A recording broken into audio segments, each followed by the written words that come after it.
but I had like 4 years at Norwich where I got to really steep myself in starting with just the wake up and then adding and creating the entirety of energy medicine yoga with a community that was just willing to do anything and everything that I offered them and was giving me incredible feedback in real time, how amazing it was. So that was a real, a blessing. And I don't know if EM yoga would have been able to evolve if I had just gone into a traditional studio.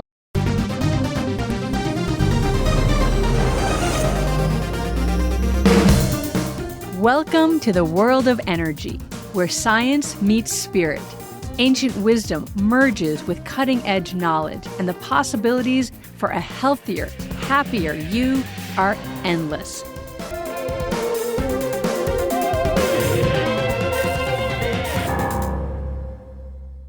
Hi, everybody. Welcome back to another episode of Energy Works. And I think this could be labeled as a foundational episode of Energy Works, and maybe one that we will refer people, if we want to project ourselves into the future, when we may refer people back to who maybe come to the podcast, midstream after we've been up for a while. Because the topic of today's episode is the Energy Medicine Yoga Wake Up, which was created by Lauren, and it is a foundational, if not the foundational practice of practicing energy medicine yoga, which was also created by Lauren. And it's also kind of ironically maybe something that has nothing to do with yoga at all. If you think about yoga as a physical practice that you do, within the confines of a yoga mat. It's also, to me, maybe the most powerful part. And so this episode will be about the Energy Medicine Yoga Wake Up as a whole, what it is, why Lauren created it, why it's so important. And really, she had to filter a lot of things out of a practice to make something this powerful, quick and powerful, because I'm sure she could have put 100 steps in that are all important, but she narrowed it down to 4 or 5, depending on how you count. So this episode is really about the entirety of the Energy Medicine Yoga Wake Up. And in the next few episodes, we'll break it into more discrete pieces and talk specifically about energetically what is happening within each of those. So Lauren, why did you create the Energy Medicine Yoga Wake Up? So I've shared the origin story of EM Yoga and how that began through my work with Donna Eden. And so Donna Eden has created a routine, a daily routine called the Daily Energy Routine. And it is a series of about 10 or 12 different either poses or movements or little kind of syntheses of movements and stillness. And she created that after years of seeing clients individually and recognizing that there were these themes and these patterns through all of the clients that she saw, no matter what they were coming to her for, whether it was a physical issue and running the gamut from, a broken bone to cancer to autoimmune issues, you name it. She dealt with it on our table. And people coming for spiritual issues, a loss that they weren't able to process, trauma, things like that.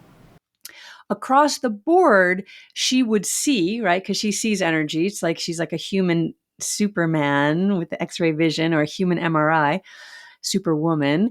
And so she would see that there were similar things, that everybody was out of balance energetically when they were having problems. There was consistent patterns across the board.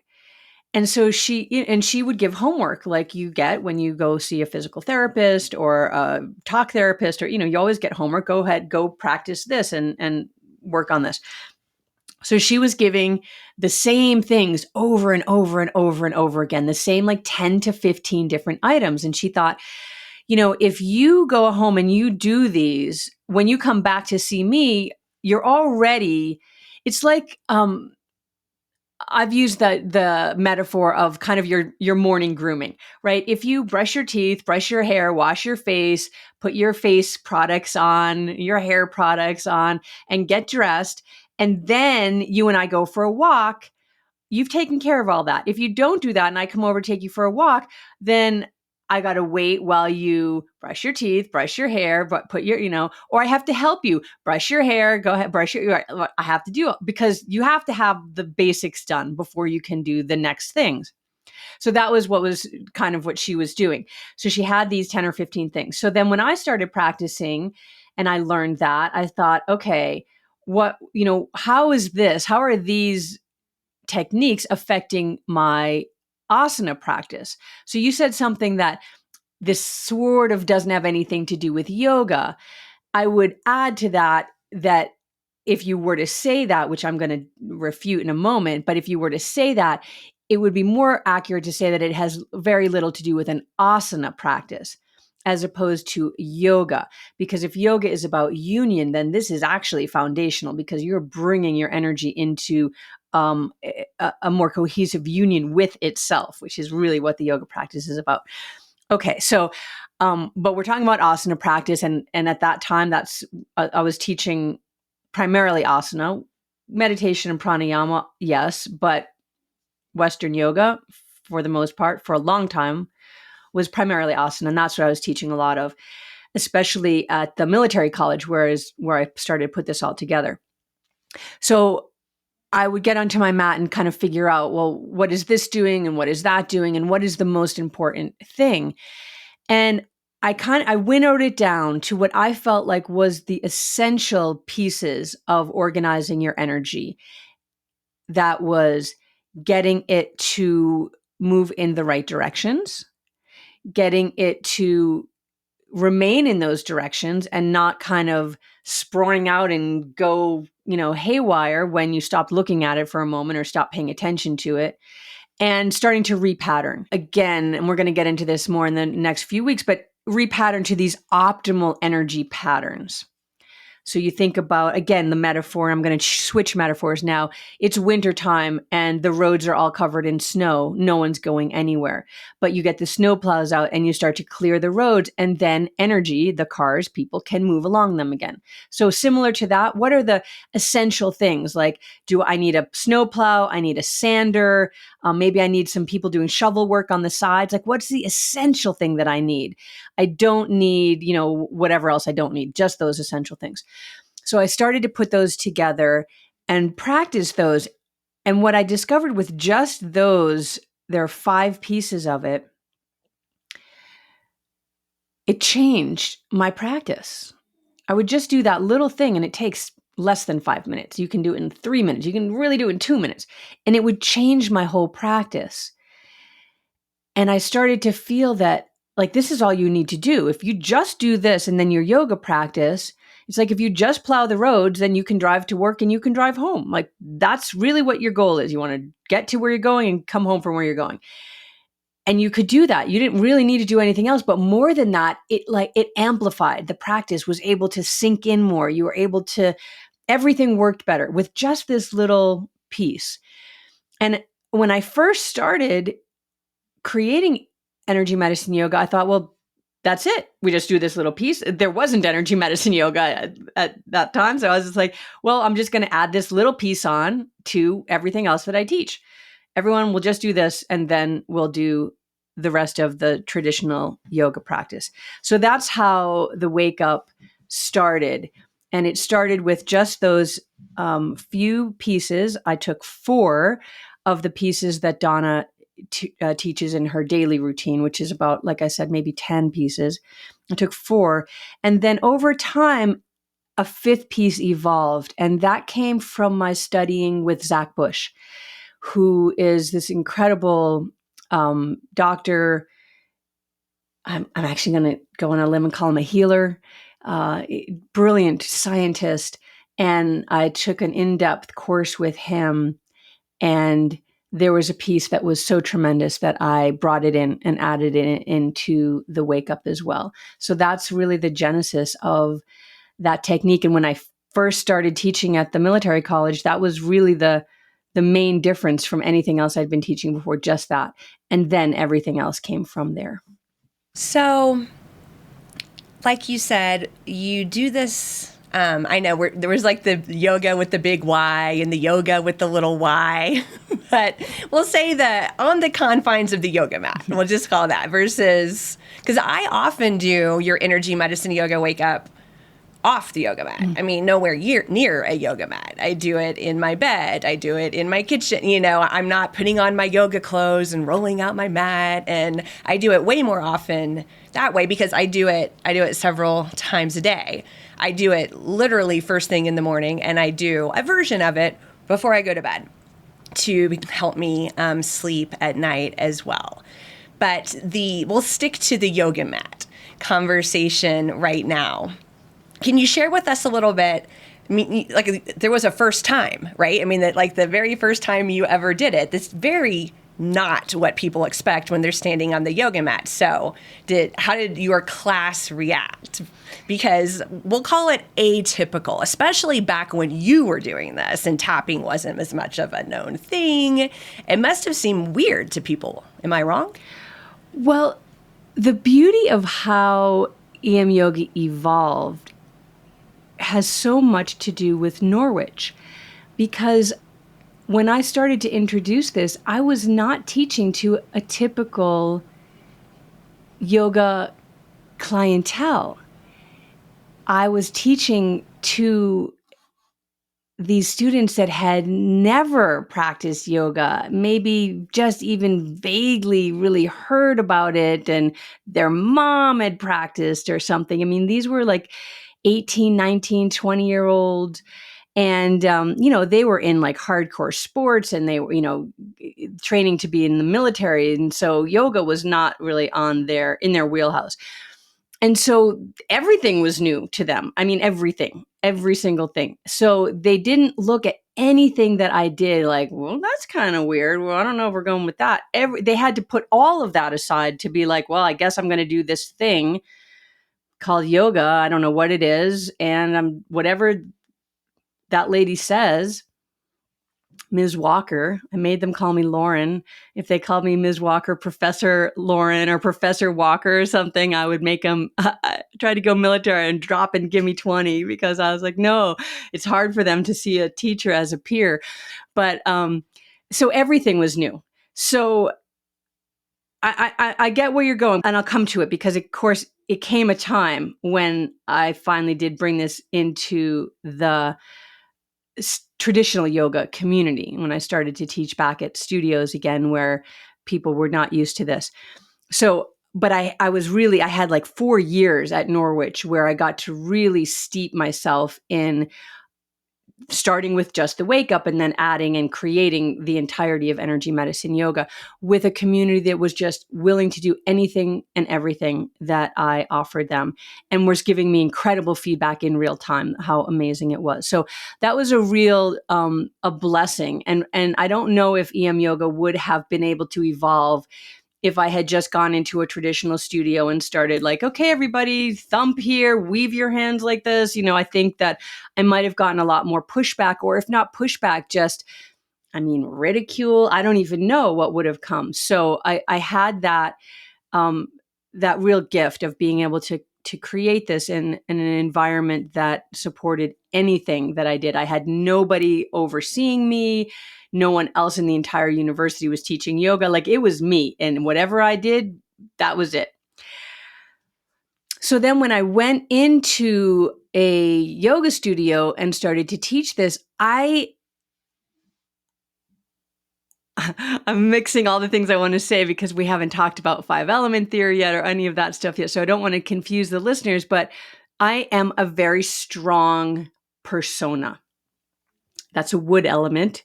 Put that in your mind. And when we get to that later on, you'll understand what I mean when I say that I'm a wood element. But I stand strong in what I do. And I had these 4 years under my belt of incredible experiences. So I wasn't going into the studio like, I'm going to show you guys this thing. I hope you like it.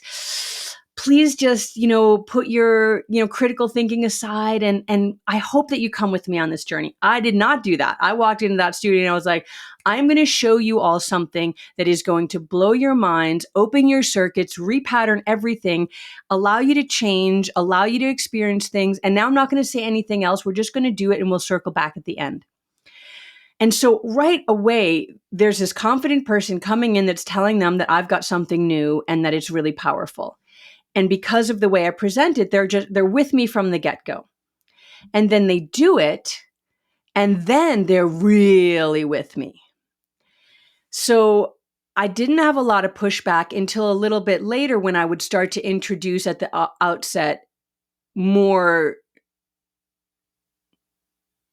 out of the box techniques. And then the only pushback I would get is I would just see these looks like, what is this lady doing? What? Or like, tapping the person on the yoga mat next to her, like, really, dude, do you want to stay for this class? Like, we could sneak out the back. She'll never notice. Like, I saw that kind of stuff go on. But then I also saw those people at the end because they would come up to me and be like, wow. Where else do you teach? Do you offer teacher trainings? I want to train with you. Oh, how many books can I buy? Like, they were in. And so that's kind of how it happened. Thank you for sharing that. I starting back with the university, it's similar with kids yoga. If when you teach children's yoga, I mean, they love the energy medicine yoga wake up and the tapping and the waving of the hands, and they don't know what yoga is supposed to be, and they're so fun. They'll just, like, the teacher says to do it, they do it. Yeah. And so I love that you had that experience at the university, and I can see how that 4 years of doing it did give you confidence to leave the university and take it out into the studio. And we're just so grateful you did, right? Because, at any point you could have dropped the ball, so to speak, or started to chase some other passion or got discouraged or something like that. And so the dots, I think it was Steve Jobs who said, you can only connect the dots looking backwards. And so it's like, we can see how that all was, probably divinely supported in bringing it forward. I think so. Into the world. I do. I think so too, because, having spent so much time in the yoga community, and this as well, there are a lot of eyebrows raised. I mean, even now, about this work, it's not as universally accepted as I thought it would be. I remember when my first book was published and I did an interview, and the interviewer asked me, what are my goals or hopes for energy medicine yoga? And I said, I would like at the very least the wake up, what we're talking about right now, the EMYoga Wake Up, to be taught at every yoga studio in the world. If we only had that, it would change the yoga practice for the better across the board. And I didn't honestly think that was a heavy lift, because it's such a simple thing. You can do it anywhere. Like you said, I do it off the mat all the time too. Like, that's the beauty of Donna's techniques, is you can do them anywhere. I happen to weave them and more into a yoga practice, but you do them before you go on a job interview, before you play at a tennis game, before you go on a date, like all of it. Like, it just organizes you. It organizes you. It brushes your hair, it brushes your teeth, it puts your face on, like, it organizes you. And so I didn't think it would be so much pushback, or sort of just not disinterest of something so powerful. I think that's starting to change and shift a little bit now, but it's surprising. It's still surprising to me how inflexible a lot of the yoga world is. It's a big surprise, but that might be a whole topic for another podcast. So we will dive into the energetic specifics of what is happening in the body with each piece of the EMYoga Wake Up. But do you want to do a really quick, high level, cursory naming of what the 5 different pieces are? Sure. Let's see. you want me to name them and tell you what each one does at a high level, and then we'll break them down, or you just want me to name them? Yeah. Just, to maybe make the listener be like, ooh, I want to learn more. Okay. So there's 5 pieces. It starts with the thumps. We call the thumps one piece, even though there's 4 thumps. And that's about waking your energy up and getting it moving in the right direction. Maybe we'll do another podcast on the rules of energy, but energy actually has rules that it follows. It's not just this sort of free form, like whatever. It's like it has rules that it follows. So one of the rules is it needs to go forward if it's going to do its work, right? I mean, back to the car metaphor, if you're trying to drive somewhere, it's really more easy to drive going forward than to drive in reverse. If you've ever tried to back up a trailer or even just a car on, like backing into a parking space, forward is easier. So that the first move is all about getting your energy to go forward. The thing that surprises most people is, well, isn't your energy just going forward? Like, doesn't it know what to do? But all of the things that are in our world that interrupt any process that we're going through, whether it's, driving down the road and there's a construction sign and you have to take a detour, we have those in our lives all the time and in every part of our physiology and biology. And so we have to help it along. Okay, so that's the first one. That's the first piece. The second piece comes from Zach Bush, and that is the silence.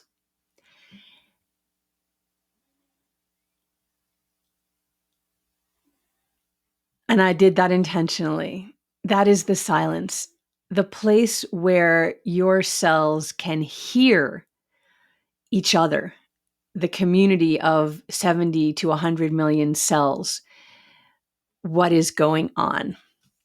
So that's the second piece. And we've talked about doing a whole podcast on silence. It is, it's powerful. It's powerful. The stillness and the silence is where change, healing, transformation happens. So that's number 2. The third piece is the cross crawl. And that is repatterning from when your body is in what is called, it's called homolateral. It's parallel tracks of energy, and energy needs to be crossing over. And so that's another rule of energy. And we'll talk more about that later, of how the energy crosses over the body and why that's so important and how we can help that. And the last 2 pieces, the zip up and the hook up, are about working with the aura and the boundary systems of the body and the fields that surround the body. So those are kind of a super quick, as you said, super high level view of what the wake up is. A little appetizer for when we dig deeper in the next few episodes. Well, before we wrap this one, Lauren, is there anything else you want to say about the Energy Medicine Yoga Wake Up? I mean, we are going to talk a lot about it. What I would say is that if you don't do anything else or learn any other parts of EM Yoga, that one would be a real key to take, which goes back to my original desire to have it in every yoga studio before every yoga class. Because if your energy isn't patterned to be receptive, you can't receive the practice. And so if you've ever done a yoga class and afterwards you're exhausted, that's the wrong feeling. If you go for, a 10-mile run or a 15-mile bike ride or a huge long swim or canoe and you're tired afterwards, okay, that makes sense. But if you do a yoga class and you're tired afterwards, there's something that's not quite right with the energy of it, because that's not the goal of a yoga class, is to work you out and to be tired. Even if you're doing like a super hot vinyasa flow or an ashtanga or something like that, you're not meant to be tired afterwards. And if you are, my belief is that your energy is not patterned correctly to be able to receive the energetic input that you're doing with the practice. So take it off the mat into your life, but learn it and do it. Thank you so much. And thank you, listeners, for joining us. In the next 4 episodes, I believe, we'll be taking a deep dive. Maybe it's 3 episodes. I'm not sure. I think it may be 3 episodes after this one. We'll be taking a deep dive into all of the energetic, just magic, the transformation and the repatterning that you're facilitating in your body with each of the steps of the energy medicine yoga wake up. Alrighty, energy fans, that's a wrap on another positively charged episode of Energy Works. Lauren, this is the part where we get to use our energy puns. It's been electrifying, hasn't it, Blaine? We hope you've enjoyed it as much as we have. If you're feeling amped up and you want to keep your energy flowing, be sure to hit that subscribe button on your favorite podcast platform. And we'd love to hear from you. So please take a moment to leave us a review. Your feedback helps us continue to deliver content that resonates. So light up our inbox. And spark a conversation with your friends to tell them about us. And we'll see you next time on Energy Works.